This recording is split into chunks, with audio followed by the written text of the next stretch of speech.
এক শান্ত গ্রামে থাকত এক ছোট ছেলে রাহুল। সে সৎ, বুদ্ধিমান এবং সবাইকে সাহায্য করতে ভালোবাসত। একদিন রাহুল স্কুলের ব্যাগ নিয়ে হেঁটে বাড়ি ফিরছিল। হঠাৎ সে দেখে একটা পুরনো থলে রাস্তার পাশে পড়ে আছে। রাহুল থলেটাকে দেখে দাঁড়িয়ে পড়ে আর বলে, ও, এটা কি এত ভারী? ভিতরে কি আছে? সে খুলে দেখে অনেক টাকা।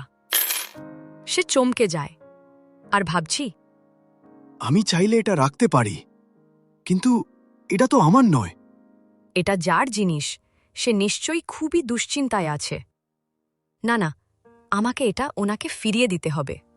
সে থলে কাঁধে নিয়ে হাঁটা শুরু করে এবং সে হাঁটতে হাঁটতে রামুর চা দোকানে যায়। চাচা, তুমি কি কারোর টাকা হারিয়েছে শুনেছ? হ্যাঁ রে নানু, আজ সকালেই এসে কাঁদছিলেন ওষুধ কেনার টাকা হারিয়ে গেছে বলে। কেন রে রাহুল, কি হয়েছে? না, কিছু না। ওই আসার সময় রাস্তায় একটা থলে গুড়িয়ে পেয়েছিলাম। তাহলে এটা নিশ্চয়ই ওনার।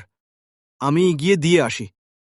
তখন দোকানে থাকা সবাই রাহুলের প্রশংসা করল, বলল, রাহুল, বাহ, তুই খুব ভালো ছেলে। এরপর রাহুল থলেটাকে নিয়ে নানুর বাড়ির দিকে রওনা দেয় এবং সেখানে পৌঁছে থলেটিকে নানুকে দেয় আর জিজ্ঞাসা করে, নানুদা, এটা কি আপনার? রাহুল ভাই, এটা আমারই। তুই ফেরত দিলি। আমি যে কিভাবে তোকে ধন্যবাদ দেব। নানু চোখের জল ফেললেন। রাহুলের সততায় তিনি আপ্লুত হলেন। পরদিন গ্রামের মাঠে সবাই জড়ো হয়। রাহুলকে ডাকা হয় মঞ্চে।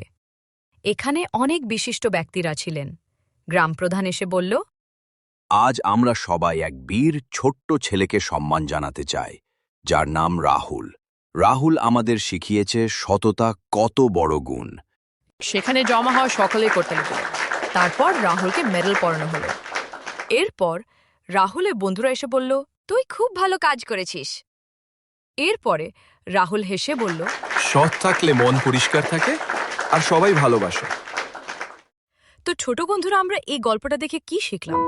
যার সততা এমন একটি গুণ যা ছোট হলেও মানুষকে বড় করে তোলে। আমরা সবাই রাহুলের মতো সৎ হতে পারি।